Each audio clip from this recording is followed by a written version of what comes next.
if we're going to talk victims, if we're going to talk about people in crisis because of coronavirus, let's talk about all of them. Not just the ones that the media want to handpick so that they can set a narrative, not just the one that the politicians can use to continue to drive fear, to continue to keep things in shutdown, but let's talk about all of it and how it's leading to not only loss of life, loss of security, loss of our constitutional rights, but in the end, the loss of literally everything, including the country.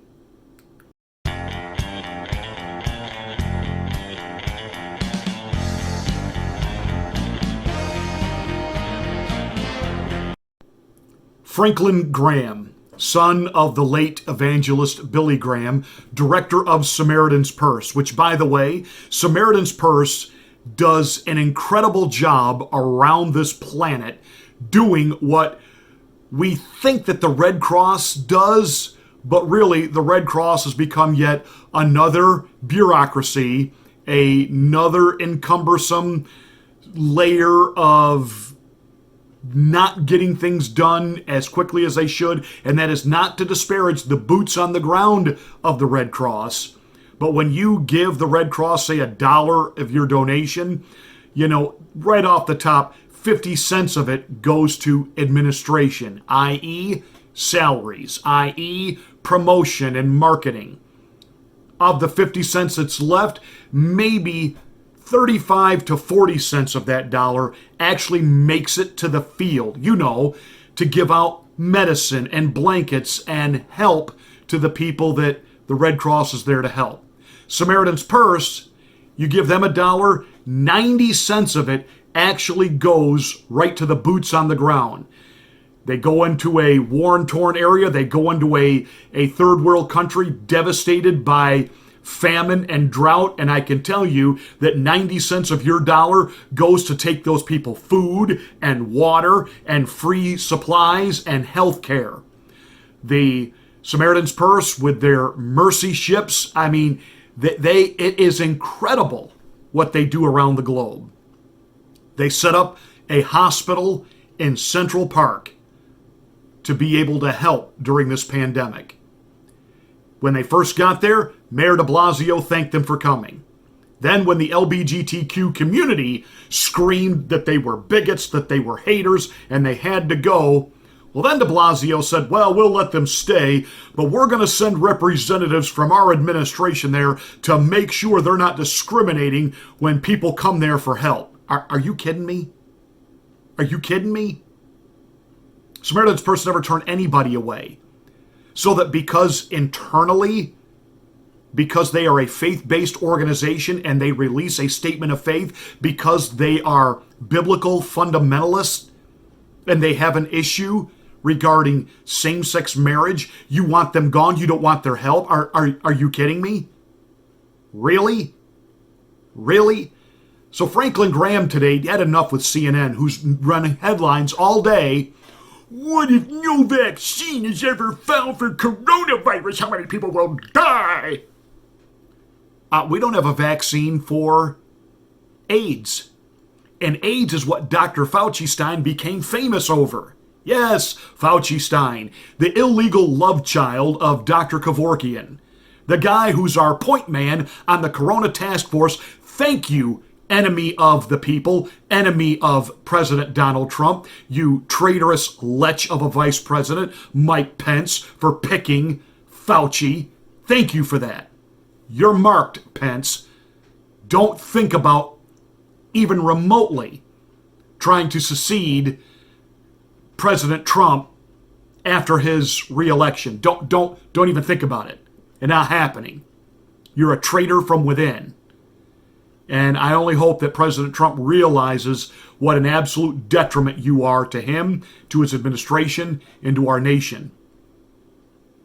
Dr. Fauci Stein is living off the past glory that he was the guy that really understood the AIDS epidemic when it first broke out, and he had the models, and he had the projections, and he had the way forward, and all of it's been proven wrong. Every bit of it. Oh, and by the way, we still don't have a vaccine for it. And yet, people are surviving with it. Some do die. It's tragic. It's sad. I feel bad for family members and those grieving those that lost people who were near and dear and precious to them. But again, hey, Fauci Stein, that was on you. We're just learning to live with it now, right? But now we can't move forward. We can't reopen the country till there's a vaccine. And what if there's no vaccine? We will, through herd immunity, deal with it. We'll move forward. If you so-called health experts would get out of the way, I got scolded by the governor of Ohio. I tweeted out about his Dr. Acton, which is the Ohio version of Fauci Stein, that I don't know what she's so upset about. She is aggressively pro-abortion. So all she has to do is just kind of look at death by coronavirus as an evolutionist wet dream. Hey, it's just Mother Nature thinning out the herd from our weakest members. Just call it Mother Nature's post-birth abortion. Governor didn't like that. Anyhow, I wrote the governor because things are just over the top insane. And he keeps wiffle-waffling on, are we open, are we not open? Are we going to reopen? I am seeing signs here in my city that businesses that aren't even slated yet to reopen, they're reopening. Good for them. Good for them. For example, one business that has been shut down, all the car washes have been shut down. Well, wet and moisture and a virus will breed. So all of the car washes have been closed. I see today that they're all wide open. Thank God, my car needs to be washed, and I'm too lazy to run a hose in my driveway. So I'm glad about that. But I do want to take a moment here and just kind of flip the narrative here, because I did write the governor, and while we're talking about constantly the physical aspect of this so-called pandemic virus, and I've gone through the numbers ad nauseum, I can walk you through, especially in the state of Ohio, twice as many people will die this year in this state from heart disease than will die of coronavirus. Twice as many will die from cancer than coronavirus. More people nationally will die in automobile accidents than will die from coronavirus. And again, that is not to make light of people who are grieving the loss of family members and loved ones. And I could sit here, we could talk about how the CDC has cooked the books and it's so tainted and skewed now, we don't know what numbers are accurate and what numbers aren't. I did talk to someone, though, the other day, again, unscientifically, but I thought it was interesting. I happen to live in the state of Ohio, 20 minutes from the Michigan border. And Michigan is just over the top. Their Governor Whitmer, she's insane. She is an absolute libloon dictator, insaniac. And what they're going through, people who had planted gardens, members of the state, county, whoever she dispersed, were going into people's yards and ripping up their gardens because in their shutdown, you're not even allowed to garden. You've got time and resources to send people around to rip up people's gardens and define them? Really? And then you wonder why there's armed protesters in the streets. And every time somebody in Michigan protests these draconian shutdown, restriction, quarantine, house arrest nonsense, she adds another day to the shutdown. We have governors in places like Pennsylvania, New Jersey, New York, threatening people now, if you don't wear your mask or you don't do this, you don't do that, you're going to jail. So let me get this straight. We're releasing criminals out of our prisons because we don't want them to get coronavirus, and we're going to take decent, law-abiding people who have been pushed to the max, they have been pushed to the limit, they're sick of this, and they're the ones we're going to round up and stick in prisons? This is America? So while we talk about constantly the physical, you got to wear your mask, you got to protect people, hogwash. But that said, I have said, what about the spiritual aspect? The panic that people are feeling, the anxiety. Our churches are closed, but liquor stores are open. And in Kansas City, the mayor there has actually said, all right, you can have church. You have 10 people inside. You have 50 people outside. But if they stay for more than 10 minutes, we need their name, address, and contact information, because if they get sick, we need to know who else was there. Are you hearing this totalitarianism? This absolute loss of rights? This surveillance state that they are trying to introduce? Reminds you a little bit of Nazi Germany when they just wanted all the Jews' names and addresses, just so we could kind of keep track where they live in the city.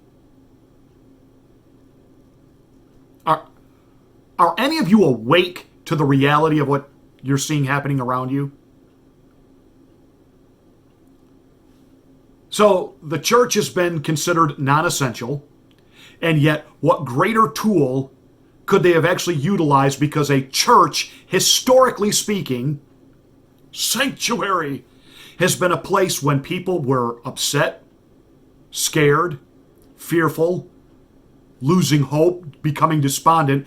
Church was a place they could go and get some calm, some peace, faith, hope, and walk away with understanding that, hey, God loves you. Jesus wants to save you. And though this situation is not good, you're not going through it alone. I mean, a message of faith and hope. And traditionally and historically speaking, whether it was famine or war or natural disaster or plague or pestilence, the church was a go-to. It was considered an essential into helping maintain order with people. And yet now we've been deemed illegal. And of course, why we shouldn't feel the least bit like we're having our First Amendment rights infringed upon. And again, read that First Amendment. No law. It didn't even say, in the exception of a pandemic. In the exception of a pandemic, we can suspend your rights. And governors don't have the right to override the Constitution.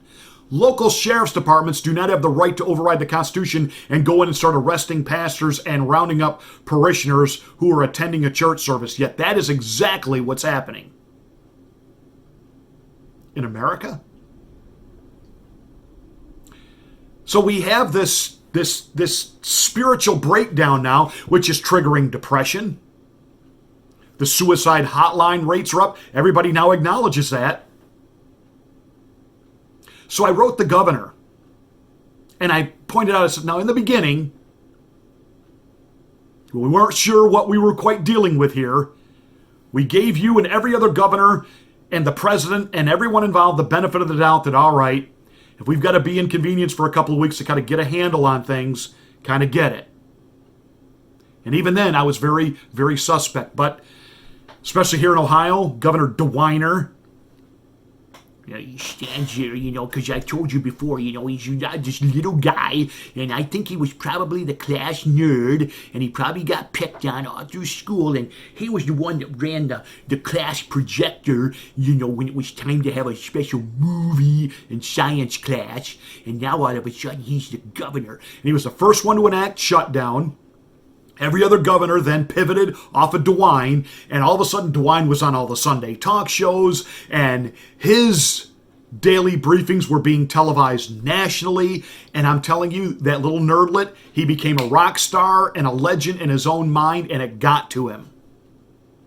Then, the first day he heard some protesters outside the window where they were doing the daily press briefing, he got nervous, and he's been waffling ever since. He clamps down, he tight, loosens up, clamps down.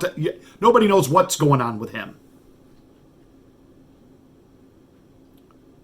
So I said, Mr. Governor, now you want us to continue to follow, and I made this appeal, and I mean this. I've been involved in the ministry over 30 years. I started out in kids ministry. I have a special place in my heart for kids. Love kids. Vacation Bible School. I'm supposed to have one this summer. We'll see.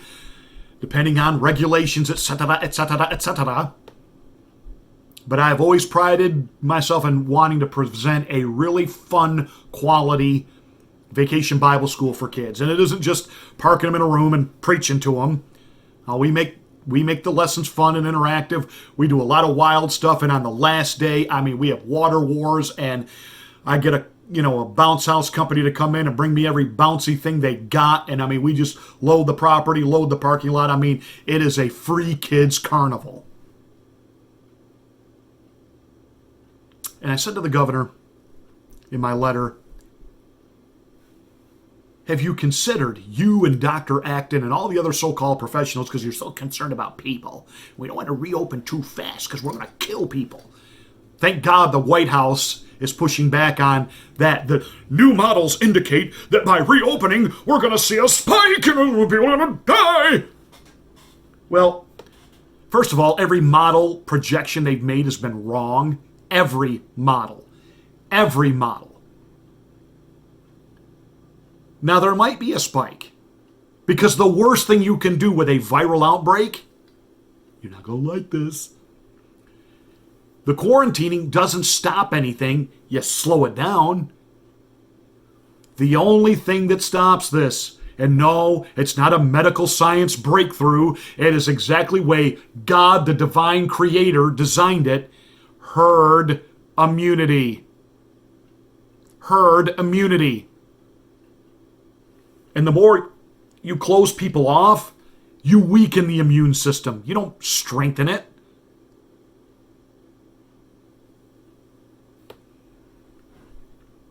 But I said, you guys are always preaching to us about children. We have to do it for the children. We have to do this for the children. We have to do that for the children. Yet you really don't care about children. And I want you, my viewers right now, my listeners on the radio, think about this. How many kids right now are being abused and nobody knows about it? Because there's no other eyes on the kids now. There's no teachers. There's no coaches. There's no mentor programs. All of it's closed.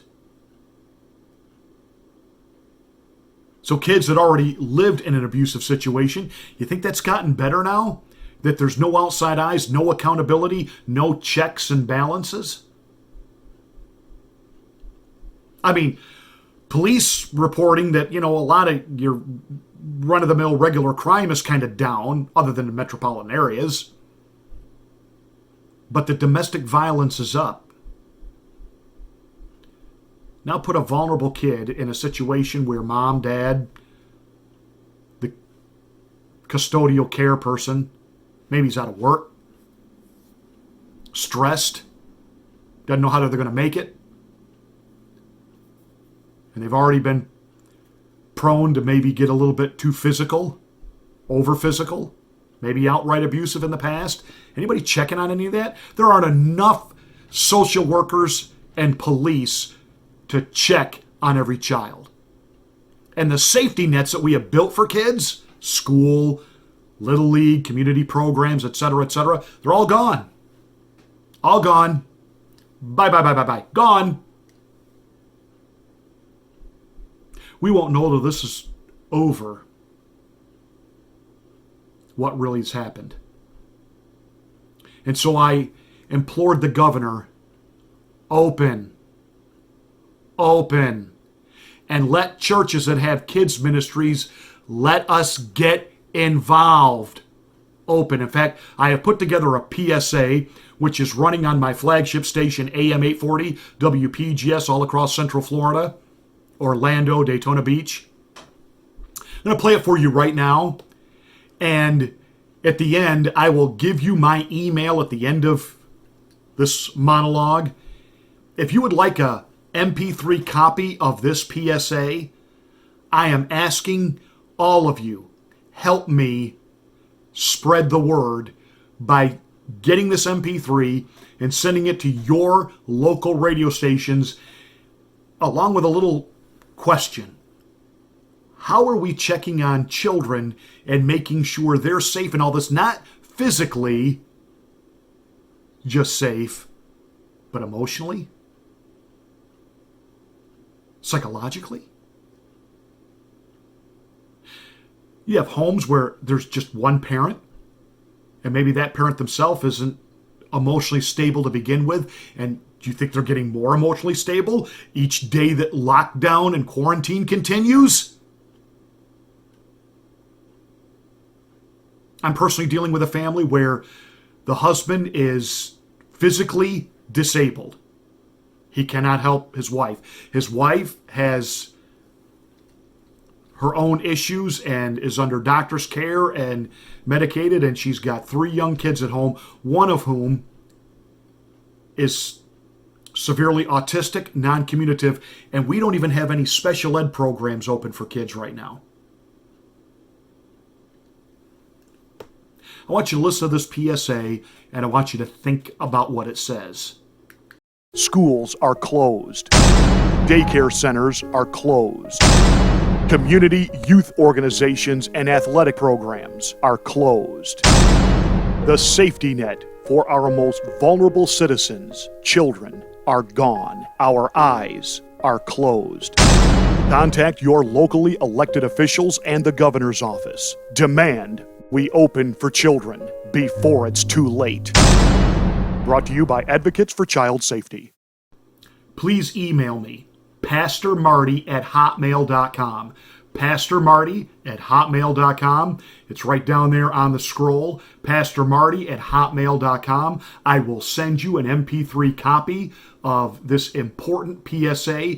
Get it out to your local stations. Now, to close this out today, there is a video that is starting to go viral. Maybe you've seen it. I have edited it down for time. A dad who just buried his 12-year-old son who died from COVID-19. Not from the actual disease, but the adverse effect of social isolation. What is this doing to the elderly? My wife is a registered nurse at a senior adult facility. And she said every day they can see it in the eyes of the residents, many of whom don't get that many visitors anyway, and now they're getting none. And every day they're losing them more and more, not to a disease, not to a sickness,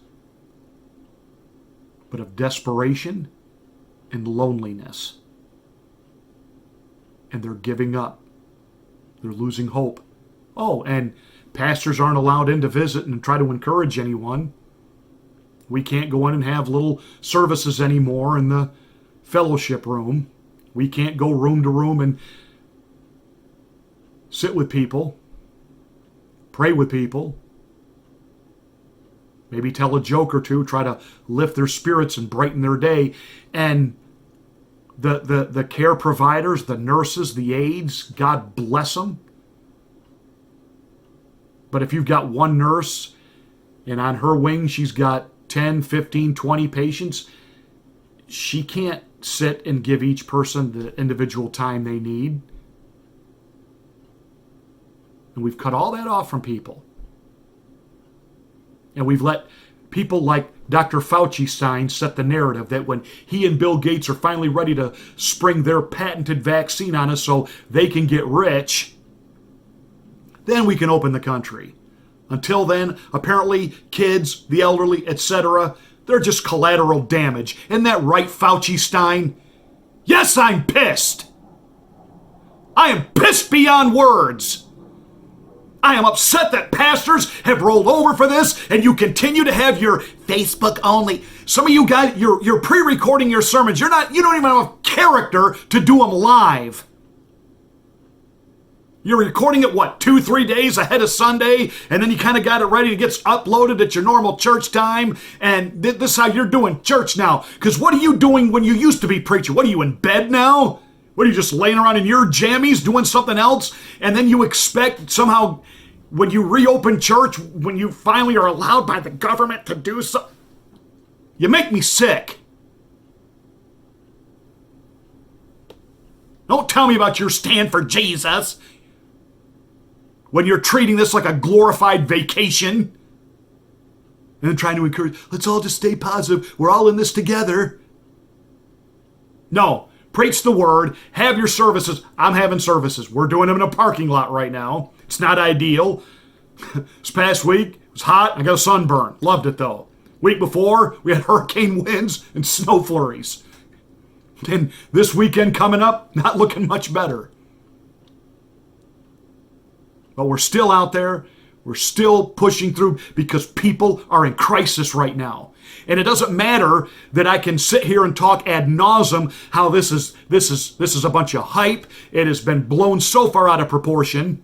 There is a political agenda behind it. There is a financial agenda behind it. Democrats want to use it to hurt the president.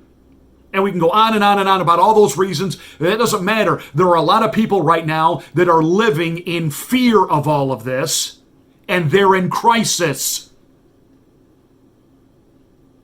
Reopen. Real lives are at stake here. Listen to the plea of this dad and how COVID-19 killed his son. Day 2 since I buried my son.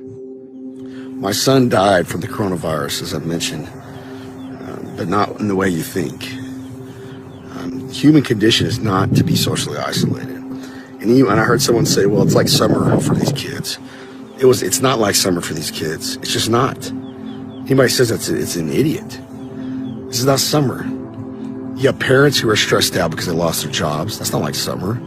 You got kids who have no interaction with their friends other than through Fortnite and FaceTime. That's not like summer. You have kids who can't go run off their energy at PE class. They can't get that one hug from their teacher that they needed. There's social and emotional challenges beyond comprehension. And we're only going to begin to understand the effects, and it will be incredibly hard to track and incredibly hard to prove my thesis because the network effects of how this all happened, the butterfly effect, is too complicated. But my belief is that we have a bubble, a social and emotional bubble that's about to burst, and it's been coming for a while. I think Hayden was an incredible kid. He wasn't depressed. He wasn't someone who moped around. I mean, like any teenager, he was hard on himself at times. Probably a lot like me, pretty competitive guy. And like anybody, had his own insecurities here and there. My son, the story behind my son, for those who want to know, back in December, he got a brand new monitor for Christmas. That's what he wanted. He was a big time gamer, and I got nothing wrong with gaming. That's what he wanted, to play Fortnite. He's an incredible Fortnite player, one of the top for his age in the country. And I'm very proud of that gift, and that was wonderful for a couple of months, right before the virus started. Back in February, like I used to do when I got mad at Mike Tyson's Punch-Out or whatever it was, he got mad at Fortnite, turned around and chunked that controller over his head again, just like I used to do, and hit smack in the middle of that monitor, broke it. And we told him, son, you can't do that. I don't care about the monitor, but I care about how you react. It's just, you can't do that. Or you're not getting another one. Sorry, dude. And he negotiated and tried every which way to convince us, talking to my dad, we call him Pee-Pee, trying to get him to fix it, and you can't fix those new LCD monitors, or not cheaply at least. And but we said, you know what, if you opportunity to learn a lesson, do some hard work of your own, do some more chores around the house, you treat your sister nicer, maybe we'll talk about it, we'll get you one. And he held up his end of the bargain. February, March, he worked his butt off, did some things around the house, did many things around the house. I could see just a wonderful change in how he treated his sister, which brother and sisters always fight. There's nothing unusual about that, but just learning. He was evolving. He was growing. He was becoming a man, 12-year-old boy. Just my little daughter, me, and Hayden were at home. I took a call, took about 25, 30 minutes, walked outside, and my 8-year-old daughter came down the stairs and said, Hayden hung himself. I ran upstairs. I tried. I want nobody ever feels to see what I saw, to feel this pain. I want nobody. And as we found out, we were in shock the first couple days. Just where did this come from? How this happened? I'm a horrible parent. Horrible. And come to find out that he had broke his monitor again. And in just a rash of emotion and probably anger at himself and maybe scared to get in trouble and embarrassed and all these emotions, I went in his closet and rudimentally did something that I know he regrets. The kicker of it was 3 days before his 13th birthday, and he was so excited about that birthday. So excited about his birthday. And he was going to get a controller, some new controller that was going to really make his Xbox game better, or his Fortnite game better. And so when he broke his monitor, I believe he felt like he ruined his party. He ruined his birthday. You already couldn't have a birthday party because of social isolation. Imagine that as a 12-year-old boy. That's got to be. Those are the things you look forward to as a kid. And then you accidentally ruin it because you break your monitor and you aren't going to be able to use your birthday present here in a couple of days, and you can't go see your friends. And you're stuck. You didn't have PE class to run it all out, and all those things. Everybody's playing Fortnite across the country. Kids are staying up later than they are, so they don't have the skills. We as a society, me as a parent, us as parents haven't necessarily given them all the tools to properly handle.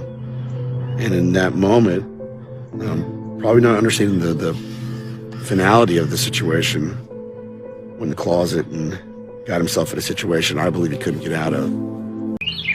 Social isolation is hard enough for adults. It's even more hard for our kids. And I've been saying COVID killed my son. I believe it, but not how we think. I believe my son would be alive today if he was in school. And that's not to discount the massive suffering around the world around this virus. I thank you all for listening to me. I need to get this off my chest. I'm now one of Hayden's soldiers, who is a soldier of God. And what's a horrible tragedy, I'll be damned. I'll be damned if I don't make this a little bit better. And politicians, for those of you who made the decisions you made, I know you're not perfect, but there's got to be accountability. And not accountability like I'm doing it in a bad way. Accountability in what's legally right, my rights as a citizen, which is to speak out, which is to influence change. And if I don't think you're a good enough leader, I can spend my pocketbook and my time and my effort to get you out of there. I don't want my son to just remember to be the last mistake he ever made. Nobody wants that. I don't. But I want his memory to be that smile. I want his memory to be his heart, his dedication, his tenacity. And I want his memory to be that he made a big difference in the world and lit a flame, spark around the world. I love you all. Thank you all for your support. I don't even know what to say. Pastors, maybe you could do less Facebook posts about how you're really enjoying your extra time of going fishing and hanging out and doing nothing. And maybe start looking for ways to reach out to people. Even if you've got to defy somebody's stay-home directive. Aren't we glad Jesus didn't put a mask on and say to the lepers and the unclean, "Stay away"?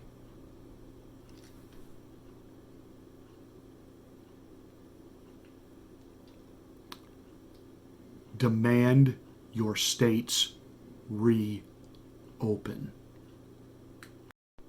I know this was long today. Thank you for watching. Thank you for your support. Thank you for what you do to spread the word about what we do here. Subscribe, smack the bell, click the word all. We'll see you tomorrow.